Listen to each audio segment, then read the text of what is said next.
Rank these things on how important they are, 1 through 10. Number 1, location. Location's a total 10.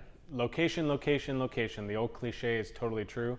Buy the worst house in the best neighborhood is always a good financial move. Countertops. I'd go with 3. Of course you want the countertops that you love, but when you're buying a home, you should know that something like that you can change very easily. So rank it very low in your process of buying a home and how you're weighing which home you should buy. High ceilings. I would say that's one thing that's very difficult to change, so I'm going to give it a 7. It makes the home, even a small space, feel really large, so gotta love the high ceiling. Big lot. I'm going to give that an 8. So a big lot, especially in a metro area like Seattle, can give you a lot of flexibility. You can have it as your own giant garden space, yard for the kids, or it gives you development potential where you can build out a detached ADU or something along those lines. So flexibility, space. It's another thing that is very difficult to come by is land. So I'll give that an 8. Age of the home.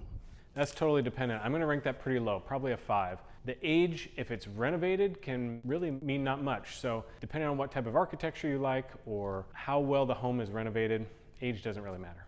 Your water heater. The water heater is important because you want a hot shower, but in the grand scheme of things, they're relatively inexpensive and easy to change. So if you're buying a house with an old water heater, don't worry about it. It is easily replaced. And if you're debating between tankless or a big tank, just know what your hot water usage is, and then you can act accordingly. Not super important. I'm gonna give that a 3. HVAC condition. HVAC condition. Now, here we're getting into a little bit more of an expensive piece of your home, and also it depends on if you have cooling involved, but a furnace can be replaced relatively cheaply. An air conditioning system is more expensive, but those can be added on too, or a heat pump. Here in the Seattle area, we're getting hotter summers, and cooling is really important. So I'm gonna give this a 6 because it's important, but not too high because you can change it out fairly simply. Roof condition. There's only a few things in the house that can cost a lot of money, and roof is right up there. So you want to know the age of your roof, how much life is left on it, and if there's an opportunity, it doesn't come around very often, but if you can renegotiate with the seller for a new roof, you're going to want to do that. Most roofs last 30 years, and you're buying these properties somewhere in that lifespan. It's an important thing to know, and an important thing to have a roof that doesn't leak, so I'm going to give that a 7.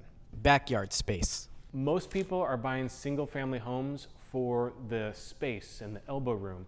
So most people buying those homes want some form of an outdoor space, even if it's hardscaped, but somewhere where they can have as a sanctuary and a retreat. Backyard space, I'm going to give that a 6.